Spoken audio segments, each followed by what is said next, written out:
अनुसाही आफूलाई ट्रान्सम्यान भनेर चिनाउने गर्छन्। उनैलाई आफ्नै पहिचान थाहा पाउनको लागि 16 वर्ष लाग्यो। कैलालीमा जन्मेका अनु पछि उनको परिवार कोहलपुरमा सर्यो। बाल्यावस्थामा उनलाई परिवारले छोरीको खेलौना ल्याएर दिने गर्थे, तर अनु भने डन्डीबिउ गुच्चाहरू खेल्ने गर्दथे। नाम चाहिँ अनु साई। म चाहिँ आफूलाई ट्रान्सम्यान भनेर आइडेन्टिफाई गर्छु। मेरो प्रोनाउन्स चाहिँ हिम हो र म चाहिँ ट्रान्सम्यान हो भन्ने कुरा चाहिँ मलाई 16 वर्षमा थाहा भएको थियो।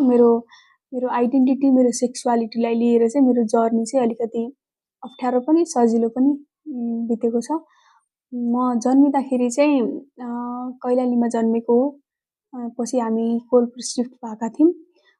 बच्चा बेलामा चाहिँ मलाई थाहा थिएन म चाहिँ एलजिबिटिक्युआई प्लस कम्युनिटीभित्र पढ्छु भनेर। यस्तो सानोमा चाहिँ मेरो फ्यामिलीले चाहिँ मलाई भाँडाकुटी खेल, गुडिया खेल भनेर चाहिँ एउटा छोरीको खेलौनाहरू ल्याएर दिनुहुन्थ्यो, किनभने म छोरीको रूपमा जन्मिएको थिएँ। अनि त्यसपछि मलाई चाहिँ फेरि घरभन्दा बाहिरको आउटडोरको गेमहरू एकदम धेरै मन पर्थ्यो। अनि म गुच्चा खेल्थेँ, डन्डीबियोहरू खेल्ने, दौड्ने, जुन चाहिँ एउटा सानो केटा मान्छेले चाहिँ एकदम धेरै जस्तो गेम खेल्छ त्यस्तै गेमहरू चाहिँ खेल्न रुचाउँथेँ। अनि त्यति बेला पनि फ्यामिली सोसाइटीले चाहिँ अलिकति फरक नजरले हेर्नुहुन्थ्यो कि ऊ चाहिँ अलिकति छोरा जस्तो छ, छोरी जस्तो कुराहरू केही पनि गर्दैन, लाउने खाने सबै छोरा जस्तो भनेर भन्नुहुन्थ्यो। अनि लुगाहरू पनि बुवाले चाहिँ छोरीको लुगा ल्याइदिनु भयो भने चाहिँ अलिकति लाए जस्तो गरिदिने अनि फालिदिन्थे। मलाई चाहिँ छोराकै लुगा मन पर्थ्यो अनि म मेरो दाइको लुगाहरू चाहिँ चोरी चोरी लगाउँथेँ। परिवारले, समाजले अनुलाई छोरी भन्ने गरे पनि उनलाई आफू छोरा हुँ भन्ने लाग्थ्यो। अनुका साथीहरूले को केटाले कसलाई मन पराउँछ भन्ने गसिप गरिरहन्थे, तर अनुलाई भने केटा होइन केटी नै मन पर्थ्यो। यो कुराले अनुलाई सधैँ सताइरहन्थ्यो। त्यसपछि चाहिँ 6 क्लास पढ्दै थिएँ अनि मलाई मेरो बारेमा केही पनि थाहा थिएन। मलाई चाहिँ के लाग्थ्यो भने चाहिँ म चाहिँ छोरा हुँ जस्तो लाग्थ्यो भित्रैदेखि।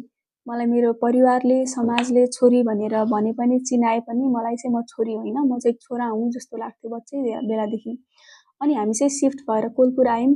मेरो ठ्याक्क 7 क्लास स्टार्ट भइरहेको थियो। कोलपुरमा चाहिँ एडमिसन मिल्यो अनि मैले गरेँ। कैलालीमा चाहिँ जस्तै स्कुलमा पनि छोरी मान्छेले स्कर्ट लाउनुपर्छ, छोरा मान्छेले प्यान्ट लाउनुपर्छ भन्ने एउटा जेन्डर रुल्स हुन्थ्यो। अनि त्यो रुल्सको अगेन्स्टमा गएर पनि म प्यान्ट नै लाउँछु भनेर चाहिँ टिचरलाई मैले त्यतिखेर पनि एउटा स्ट्रगल गरेको थिएँ। अनि 7 क्लासमा पढ्दाखेरि चाहिँ अनि एउटा टिन एज आइसकेको थियो त्यतिखेर चाहिँ। अनि साथीभाइहरू यताउता जिस्किँदाखेरि होइन, ग्रुपमा बस्दाखेरि पनि अब केटी साथीहरू सबैले चाहिँ अनि कुरा गर्ने को केटाले कसलाई फ्लर्ट गर्यो, कसले कसलाई प्रपोज गर्यो भनेर। तर ठ्याक्कै मेरो फिलिङ चाहिँ अरूभन्दा फरक भएको देख्दाखेरि चाहिँ आफैलाई क्वेसन गर्थेँ कि म किन यस्तो भनेर। किनभने मेरै अगाडि बसिरहेको केटी साथी र म एउटै छौँ, ऊ पनि छोरी नै हो, म पनि छोरी नै हुँ, तर उसको र मेरो भावना चाहिँ मिलिरहेको छैन। उसलाई चाहिँ केटा मनपर्छ, मलाई चाहिँ केटी मनपर्छ। यो कुराले चाहिँ सधैँ सताइराख्थ्यो कि म किन यस्तो भएको होला, म जस्तो अरू कोही छैन होइन। अनि आफूले आफूलाई क्वेसन गर्थेँ, सोच चाहिँ केटाको दिएको छौ, भावना चाहिँ केटाको दिएछौ भने शरीर चाहिँ किन केटीको दिएको होला, शरीर केटीको दिएको हो भने सोच भावना सबै केटीको जस्तै दिदिनु भनेर चाहिँ आफैले आफूलाई क्वेसन गर्थेँ आफ्नो बडीलाई लिएर। अनि त्यसपछि अनु कक्षा 10मा पढ्दा पहिलो पटक महिनावारी भए। छोरीका लागि महिनावारी हुनु भनेको उत्सवको कुरा हो, तर अनुले भने आफ्नो महिनावारीलाई स्वीकार्न सकेनन्। उनले आफ्नो मनका भावनाहरू अरूलाई भन्न नै सकेनन्। अनुलाई भन्न नै डर लाग्थ्यो। मेरो लाइफमा चाहिँ एकदम ठुलो चेन्ज त्यति बेला आयो जति बेला चाहिँ म मेन्सुरेसन भएँ, महिनावारी भएँ। म 10 क्लास पढ्दै थिएँ, 10 क्लासको बिचतिर पुगेको थियो। अनि म चाहिँ पहिलोचोटि मेन्सुरेसन हुँदाखेरि चाहिँ एकदम नराम्रो लागेको थियो, किनभने मेन्सुरेसन एउटा छोरी मान्छेको लागि मेन्सुरेसन भनेको त अब राम्रो पक्ष हो। छोरी मान्छेले आफ्नो मेन्सुरेसन हुँदाखेरि त्यसलाई उत्सवको रूपमा मनाउँछ, उसको बडीहरू चेन्ज हुन थाल्छ। त्यतिखेर चाहिँ उसको साथीहरू पनि धेरै हुन्छन्, उसलाई अलिकति मनमा चाहिँ उथल पुथल हुन्छ, काउकुती लाग्छ भनौँ न।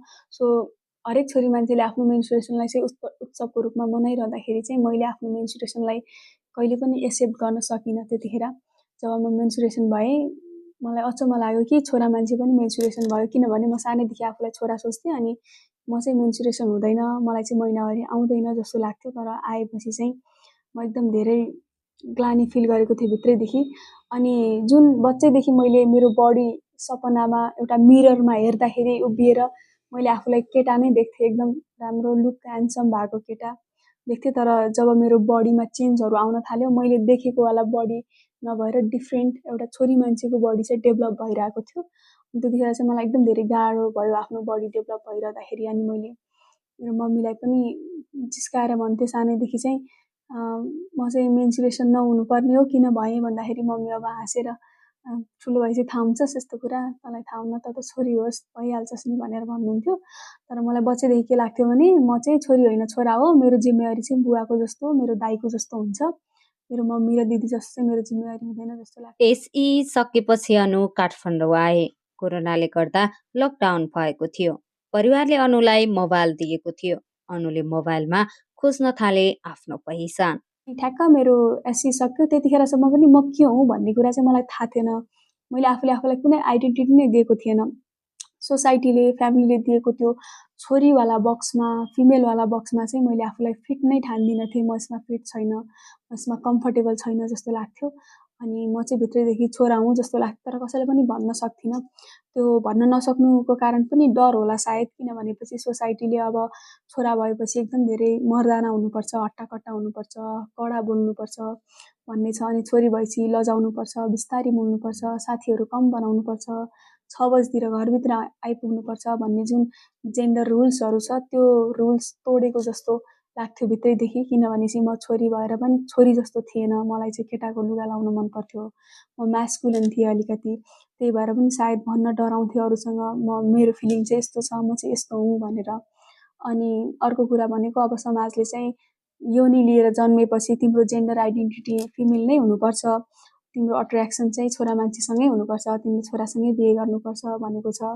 अब तिमी लिङ्ग लिएर जन्मेपछि तिम्रो जेन्डर आइडेन्टिटी मेल नै हुनुपर्छ, तिम्रो बिहे तिम्रो अट्र्याक्सन सबै फिमेलसँगै हुनुपर्छ भन्ने जुन एउटा रुल्स छ, ठ्याक्क मेरो फिलिङ्स चाहिँ त्यो रुल्सको अगेन्स्ट गइरहँदाखेरि चाहिँ मलाई एकदम धेरै डर लाग्थ्यो त्यतिखेर। किनभने म छोरी भएर मलाई छोरी नै मन परिरहेको थियो। अनि एउटा क्वेसन मात्र थियो कि म के हुँ, किनभने म जस्तो मान्छे पनि कोही अरू देखेको छैन मैले। अनि सायद संसारमा म मात्रै एउटा मान्छे यस्तो हो जस्तो लाग्थ्यो। अनि आफ्नो पहिचान थाहा नपाउँदा मानसिक रूपमा निकै तनाव भोगेको अनुको अनुभव छ। बाल्यावस्थादेखि नै केही न केही कुराले मानसिक तनाव भोगेको अनु सुनाउँछन्। महिनावारी भएको बेला सेनेटरी प्याड किन्न जाँदा होस् वा अस्पताल जाँदा मानसिक रूपमा केही न केही पीडा भोगेको अनु सुनाउँछन्। अब मेन्टल हेल्थ त सानैदेखि नै फेस गर्दै आइएको छ हामी जन्मेदेखि नै होइन। सायद यो समुदायको मान्छे सबैले चाहिँ जन्मेदेखि नै मेन्टल हेल्थबाट ग्रसित हुन्छ जस्तो लाग्छ। जस्तै अब सानोमा चाहिँ इन्ट्रेस्टको कुरा, अब फ्यामिलीले चाहिँ गुडिया भाँडाकुटी खेल भन्थ्यो, मलाई चाहिँ आउटडोरको गेमहरू खेल्न मनपर्ने। अनि त्यहाँ पनि मेन्टल हेल्थले असर पार्यो नि त। सो नखेल भन्दाखेरि म सोचेर बस्थेँ कि कहिले म यो गेम खेल्न पाउँला, मलाई किन मेरो परिवारले यो गेम खेल्न दिन्न। अर्को, म किन छोरा भएर जन्मिनँ, म छोरा भएर जन्मेको भए चाहिँ सायद आउटडोरको गेमहरू खेल्न पाउँथ्यो होला। त्यो एउटा भयो। अनि जस्तै अनि अर्को कपडाको कुरामा त कहिले पनि मलाई भन्नु भएन। अनि अर्को भनेको जब स्कुलको टाइममा थियो, स्कुल टाइममा एउटा चाहिँ जेन्डर फ्रेन्डली टोइलेटहरू नभइदिँदाखेरि होइन, +2मा पनि मैले 2 वर्षसम्म टोइलेट युज नगरेको, अनि पानी पनि नखाएको पिसाब लाग्छ भनेर। अनि त्यो कुराले पनि सधैँ टर्चर गरिरहेको थियो कि पानी नै खान्थेन, पिसाब लाग्यो भने म टोइलेट कसरी जाने भनेर। अब जस्तै फिमेलको टोइलेटमा गयो भने फिमेलहरू तर्सिदिने केटा आयो भनेर, अनि म बोल्नु परेपछि बोल्नुपर्ने के बोलेपछि चाहिँ केटी नै रहेछ भन्ने हुन्थ्यो। अब दिनको जतिचोटि टोइलेट जान्छु त्यतिचोटि बोल्नुपर्ने भयो, पुरै अनाउन्स गर्नुपर्ने भयो, ल म आउँदैछु है भनेर। सो त्यो पनि एउटा मेरो लागि यस्तो गाह्रो कुरा थियो कि। अनि जस्तै अब मेलको टोइलेटमा जाऊँ भने सबैले मलाई फिमेल भनेर चिनिरह, जानै नै मिलेन त्यो त। अनि त्यो टोइलेट गर्नुपर्छ भनेर पानी नखाएको कुरा, अनि मेन्सुरेसन भयो भने पनि टोइलेट कहिले पनि कलेज गएन 5 दिनसम्म, हाइजिन मेन्टेन कसरी गर्ने, टोइलेट कसरी बस्ने होइन।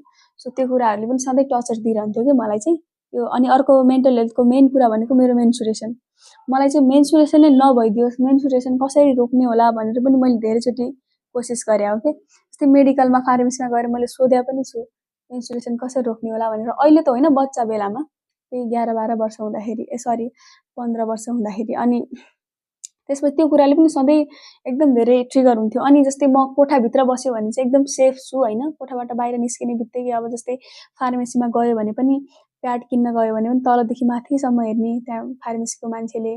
अनि छोरा मान्छे पनि मेन्सुरेसन हुन्छ र भनेर क्वेसन गर्ने।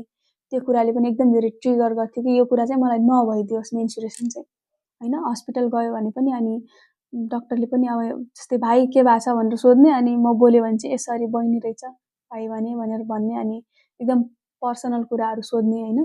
त्यो पनि एकदम मेन्टल हेल्थ चाहिँ त्यसले पनि गाह्रो परे। अनि अर्को कुरा भनेको मान्छेको दृष्टिकोणै फरक छ नि त एक समुदायलाई लिएर।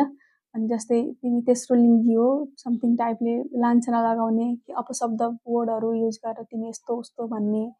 त्यो कुराले पनि मलाई चाहिँ जबसम्म म खुलेको थिएन, कम आउट भएको थिएन, एकदम धेरै ट्रिगर हुन्थ्यो। अनि म नरोएको सायदै रात हुन्थेन होला कि म हरेक दिन रुन्थेँ कि अनि कसैले मलाई आओस् अनि भनोस् कि तिमीलाई के चाहन्छौ, तिमी के माग्न चाहन्छौ माग म तिमीलाई दिन्छु भने भगवान् आएको भए चाहिँ मलाई चाहिँ छोरा बनाइदेऊ भनेर भन्थ्यो होला, यति विस छ मेरो भन्थ्यो होला जस्तो लाग्थ्यो कि।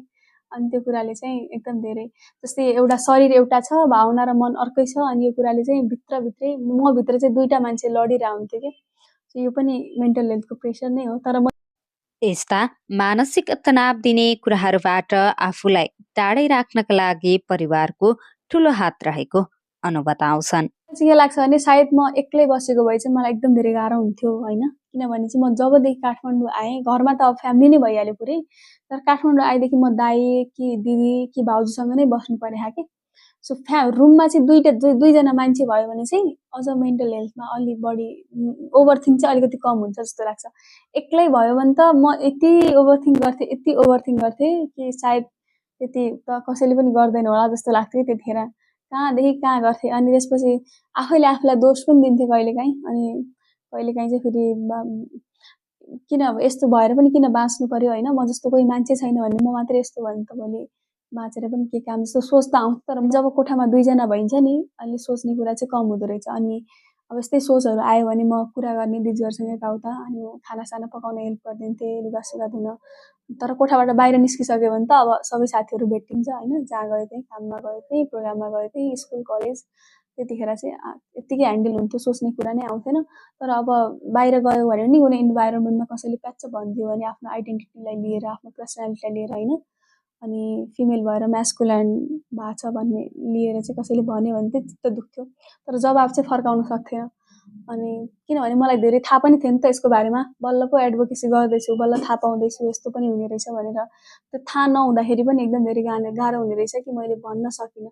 अनि रुममा आएर त्यही कुरा सोचिराख्ने कि किन मैले त्यसलाई भनिनँ होइन। अनि त्यो कसैलाई एन्सर दिन नसक्दा पनि धेरै असर पर्ने रहेछ जस्तो लाग्यो। आफ्नो बारेमा ओपनली भनेको थिएन कसैलाई, त्यतिखेर त म त एकदम धेरै गाह्रो भएको थियो मलाई। किनभनेपछि त्यो एउटा गुम्सिएर बसे जस्तो कि एउटा बक्सभित्र जबरजस्ती बस्या जस्तो थियो नि त। जब मैले भनेँ अनि एक्सेप्टेन्स पाएँ, सबै ठाउँबाट राम्रो फिडब्याक पाएँ आफ्नो बारेमा, अनि अलिकति सहज भयो मलाई चाहिँ। अनि अहिले पनि म जब भन्न हिचकिचाउँदिनँ आफ्नो बारेमा, त्यो पनि एउटा मेरो लागि राम्रो पक्ष हो नि त। अहिले चाहिँ गाह्रो हुँदैन त्यस्तो। तर अहिले अब अरू कुराले भनौँ न, भोलि करियर के गर्ने होला होइन, अरू कुरा पनि छ नि त भोलि। अब के अरे पढाइको कुरा आउला, आफ्नो जागिरको कुरा आउला, एउटा ठाउँमा त उभिनु छ, यत्तिकै त हुँदैन। अनि त्यो कुराहरू चाहिँ अलि धेरै चिन्ता हुन्छ। नत्र अरू कुराले त मलाई त्यस्तो धेरै इफेक्ट पार्दैन। अहिले चाहिँ आफ्नो आइडेन्टिटी आफ्नो उसलाई लिएर इफेक्ट पार्दैन। अहिले त एन्सर पनि दिन सक्छु, कसैले मलाई केही भन्यो भने चाहिँ तिमी 1 घन्टा मसँग बस, एडभोकेसी नै गर्छु म तिमीलाई भनेर भन्न सक्छु। अनुलाई उनको परिवारले सहर्षै स्वीकार्यो। आफ्नो पहिचानलाई लिएर परिवारसँग बहस गर्नु परेन। त्यसैले त अनु समाजको अगाडि खुलेर प्रस्तुत हुन सकिन्। आफ्नो पहिचानलाई लिएर समाजमा बहस गर्न सक्ने भइन्। अनि मैले चाहिँ मेरो दिदीलाई चाहिँ सुरुमा भनेको थिएँ। अनि दिदीले मैले भन्नुभन्दा पनि दिदीले नै मलाई क्वेसन गर्नुभएको थियो, अनु त चाहिँ यस्तो यस्तो कम्युनिटीको होस्, LGBTQIA+ कम्युनिटीको होस् भनेर भन्नुभएको थियो। मैले अनि म हो भनेको थिएँ। अनि दिदीले मलाई त लेस्बियन होस् भन्नुभएको थियो। मैले होइन म चाहिँ ट्रान्सम्यान हुँ, म जन्मिँदाखेरि छोरी भएर जन्मे पनि तपाईँको म बहिनी भए पनि तर मलाई भित्रैदेखि चाहिँ म छोरी होइन, म चाहिँ छोरा हुँ जस्तो फिल हुन्छ। अनि छोरीको बक्समा, छोरीको जेन्डर रुल्समा चाहिँ म कम्फर्टेबल छैन भनेर भनेको थिएँ। अनि उहाँले मलाई एकदम धेरै मजाले लिनुभएको थियो, नर्मल एकदम एक्सेप्ट गर्नुभएको थियो। अनि त्यतिखेर चाहिँ एकदम धेरै इमोसनल भएको थियौँ हामी दिदीबहिनी। अनि कहिले पनि यस्तो नपछुताउनु, सधैँ अगाडि बढ्नु, आफ्नो खुट्टामा उभिनु, भोलि तैँले आफ्नो करियर बनाएनस् भने, आफ्नो ठाउँमा उभिएनस् भने चाहिँ तँलाई कसैले पनि एक्सेप्ट गर्दैन अनि भनेर मेरो दिदीको अनि मेरो फ्यामिलीको सपोर्ट पाएपछि चाहिँ म एकदम धेरै पावरफुल भएर अझ बाहिर निस्केको हो। त्यसपछि चाहिँ मलाई मेरो जेन्डर आइडेन्टिटीको बारेमा कतै भन्न पनि अप्ठ्यारो लागेन। अब जसले पनि सोध्थ्यो म ट्रान्सम्यान हो, म चाहिँ ट्रान्सजेन्डर मेल हो भनेर भन्न चाहिँ म कहिल्यै डराउँदिनँ।